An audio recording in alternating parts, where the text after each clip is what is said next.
Hi, I'm Dr. Scott Levine, and I'm a brain-based chiropractor. What that means is my focus is your brain's health and helping you heal faster.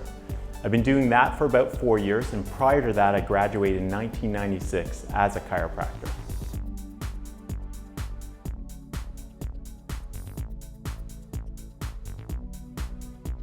Well, there's a lot of difference. First, my intention is to help your brain balance. I started 4 years ago specializing in ADD and ADHD kids, and the entire focus was helping the brain balance. But we do it through the body still. So as a chiropractor, if you came to see me, I'm still working on your body, but with the intention of balancing the brain, which helps you heal faster.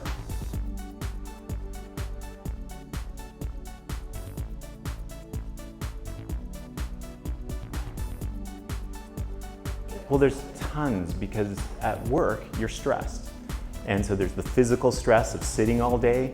There's the emotional stress of meeting your deadlines or you needing to do something by the Friday of that week.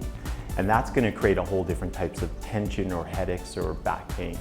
And then there could be even chemical stress. You may be dehydrated because you're not drinking water all day. So those are the type of things we try to work on. Neck pain, back pain, and a lot of times headaches.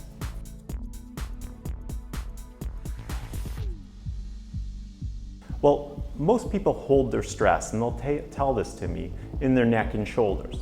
So when you're feeling stressed, what do? You raise up your shoulders, and you raise them up because you're almost protecting your neck. Your brain is going into what's called survival mode, or fight or flight, and you're protecting yourself. So that creates increased tension.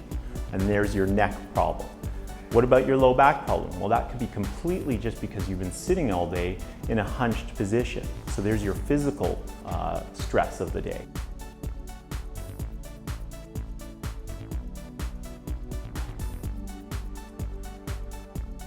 Well, if you were born with a condition, then it would be genetics. For example, some forms of scoliosis you may be born with. But a lot of posture is learned throughout the years, and it's even happening much quicker. A good example of this is kids today are coming to me with bad posture because of texting, which we never did till way later as an adult. What about video games? They could spend hours and hours after sitting all day at school, sitting and watching video games. Or computers. Computers alone, you're sitting hunched over all day. So this will create bad posture habits. And posture is more of a habit. And I know this because if I ever tell someone to sit up straight, how long are they doing it for? Usually 2-3 minutes tops, and then they're back to their old position. So with a habit, you have to create a new habit of good posture. Well, they say the new smoking is sitting. So 6 hours or more is detrimental to your health. It's shown that. That means that we're really not meant to sit, we're meant to move. So you get bad posture because you're sitting all day, and now with a keyboard and everything set up even perfectly, you still start to fatigue because your body wasn't meant to do that. And that's if you're also even starting to work on your good posture. And that would be probably the most important thing, is how do you relieve bad posture?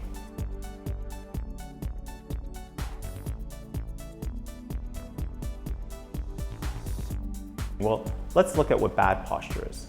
Bad posture would be the rolled shoulders, the forward head carriage, the body slouched over. If I was showing from the side, it would be like this. It's kind of like with a keyboard, you'd have your hands here, or with texting, your neck will go forward here.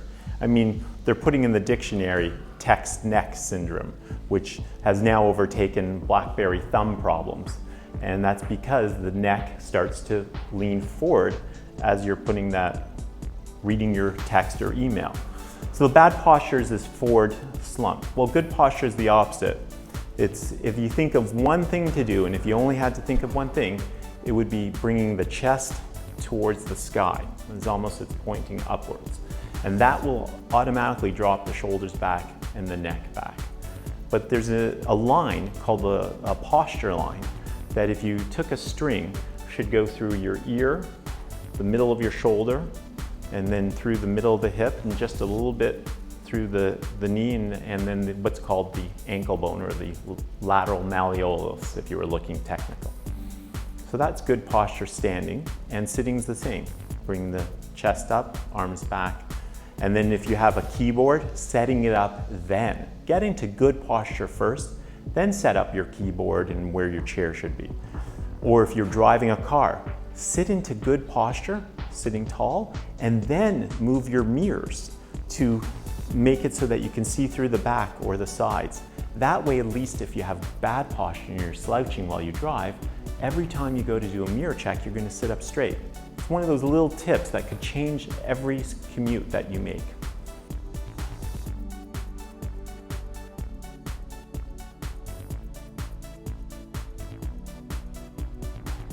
Well, let's go with what you could do if you've been in bad posture. There's a pose, there's something I teach called the Brueggers Post. If you look it up, you can see it. And what it is basically the reverse in extreme of bad posture. So it's taking your chest and really arching it back, taking your hands and purposely opening them up as far as you can. See, if I slouch and I wanted to reverse this, I'm gonna keep going. And what I'm using when I do that is I'm using the muscles to do this because I'm doing it really hard, and I'm also stretching at the same time. That's Brueggers relief posture. As far as becoming stronger sitting up, well, it's a couple things. First, you may need a reminder. There's a lot of phone apps now out there that can work as reminders for your daily sitting up straight. Other things you can do is there's little help things like postural relief bands that you can wrap around here, and it kind of gives a little tension to keep your shoulders back. And then thirdly, it's strengthening. So when you're not sitting, what muscles to strengthen? The ones that I like to have people strengthen are called the lower traps. If I show you, there would be the ones back here. So there are ones right here called the lower traps. And think of these muscles like big cables pulling the upper shoulders back. And they're also the opposite of the ones that typically come up when you're stressed. So there's some tricks there for you.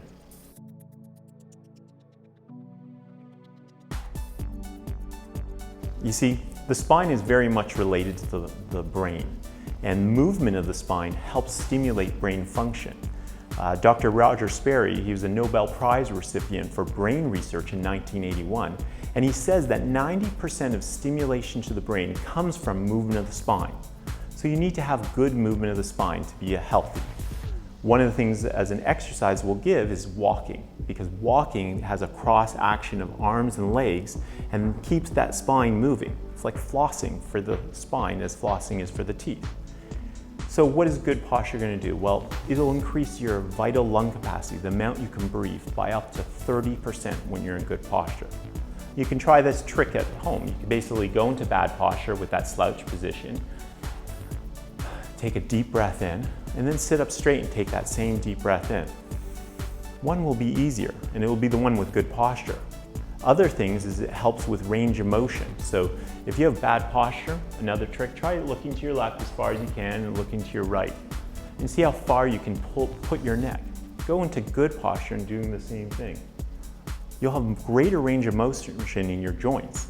And one of the things people lose over time is the range of motion. They can't move the joint as far, and that's because they're not using it through the full range of motion.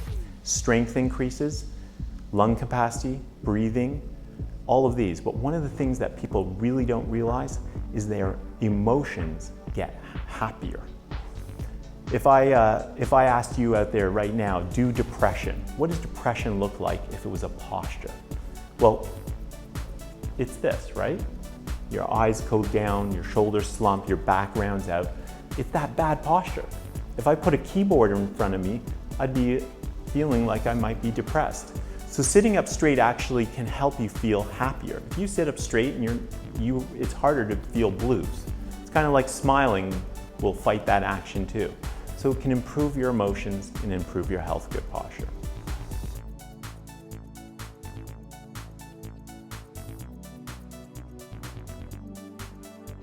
Well, do that Brueggers relief posture, maybe once every hour.